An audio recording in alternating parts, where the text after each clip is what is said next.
Hey guys, Gideon here. Video I'm making today, I'm calling the pirate software problem. A lot of people have been dunking on him right now for views and clout. I mean, you can argue why make a video at all unless you're trying to get, people to watch it.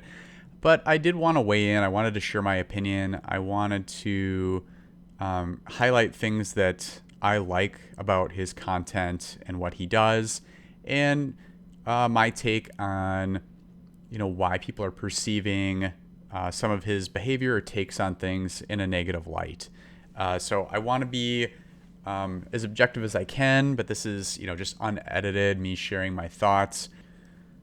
I want to take a little bit different tact than a lot of videos that I've seen. Even though the guild I'm in Ashes right now, he's actively at war with and doesn't want his members to group with our members.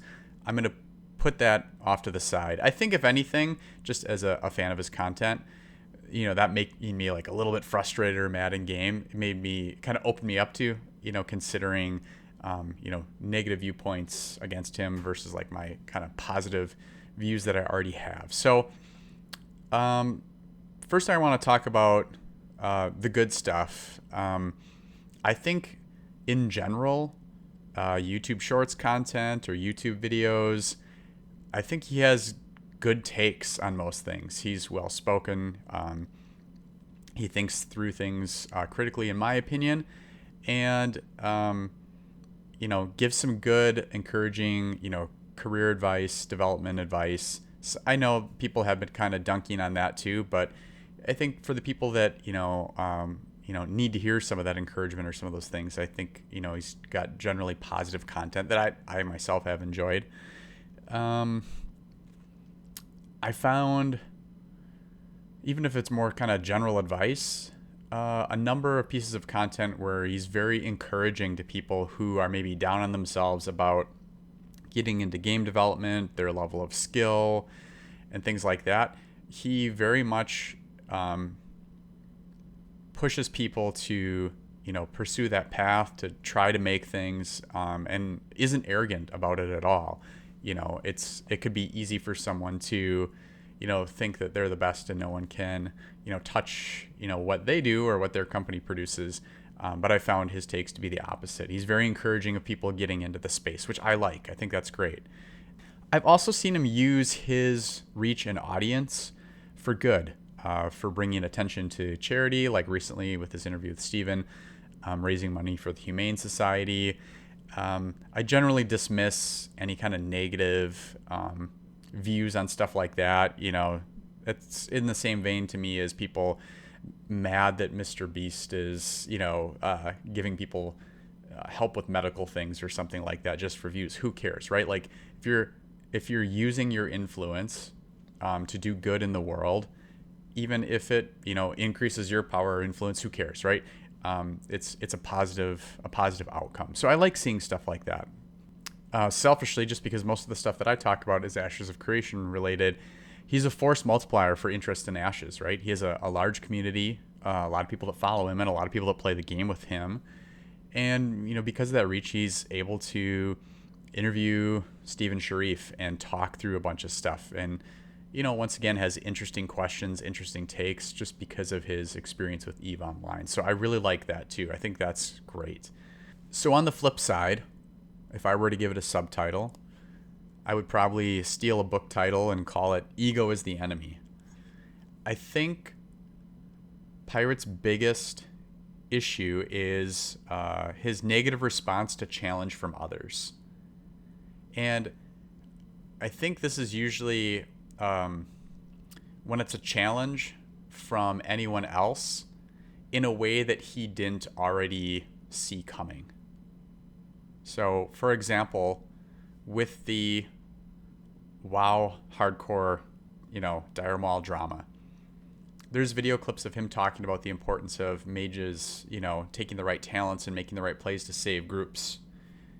There's also been discussion about what does it mean when someone says run? Does it mean GTFO? Does it mean let's get everyone out safe as quickly as we can?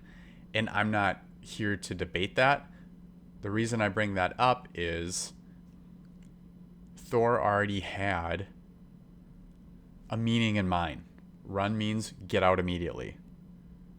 Anything extra that I do is a favor to the group if the call to run is made. So I think the after the fact challenge to the gameplay, the challenge to the decisions, the challenge to considering others, is seen as a bit of an attack, and he responds poorly, in my opinion, or negatively to that. Another example of this is in Ashes of Creation. I've seen footage from his stream where he talks about how do you respond to a Zerg like actual pirates? How do you combat that? And he lays out, ideas based on his EVE experience, right?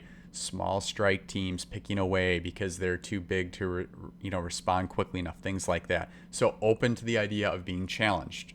However, if another guild that isn't a streamer Zerg guild amasses enough numbers and support and tactics and falls outside of that prescribed vision that he had, such as Federation, posing a bigger threat, a bigger challenge, nowhere near their size, right? But it's outside the bounds of the idea that he had in his head. In my opinion, once again, responded negatively to that, right? So I want to avoid like the genesis of the actual pirates Federation conflict stuff. There's other takes and videos out there for that. But once again, it's just an example of he has an idea in his head of how he can be appropriately challenged, maybe in his mind, and then something falling outside of those bounds, reacting negatively to, right? And I think that that comes back to that. Ego is the enemy title again. The need to be the biggest or the need to be right, and finding difficulty in receiving that level of challenge. So my unsolicited advice that'll never be seen is twofold. Be willing to be okay with being wrong and become less wrong over time, and be open to the perspectives of others. In the debate world, you hear that commonly referred to as steel manning an argument. It's kind of a riff off of, walk a mile in the other person's shoes, but it takes it further, right? If you disagree with someone, make sure you fully understand their argument inside and out. Be able to take on their argument and represent it and argue it well, and see if that impacts your own opinion, in part or in whole, or maybe not at all. I think being interested in what can happen and doing that exercise is something to strive for. You're either going to bolster your own stance or opinion in a way that makes sense using your critical thinking skills, or it may challenge and impact the way that you think in part or in whole, and you may change your mind. And that feeds back into that being willing to be wrong and become less wrong over time. So in summary, I just want to challenge you to consider both the positive and the negative things that I highlighted. And at the end of the day, we're all testing and playing Ashes together, and hopefully for years to come. And it is nice to see all the attention that we can get from people who have influence, covering the game. I don't think that should in any way make them immune to criticism about how they react to things, how they conduct themselves in any fashion. But I also want us to be fair as a community as well. So, till the next one, peace.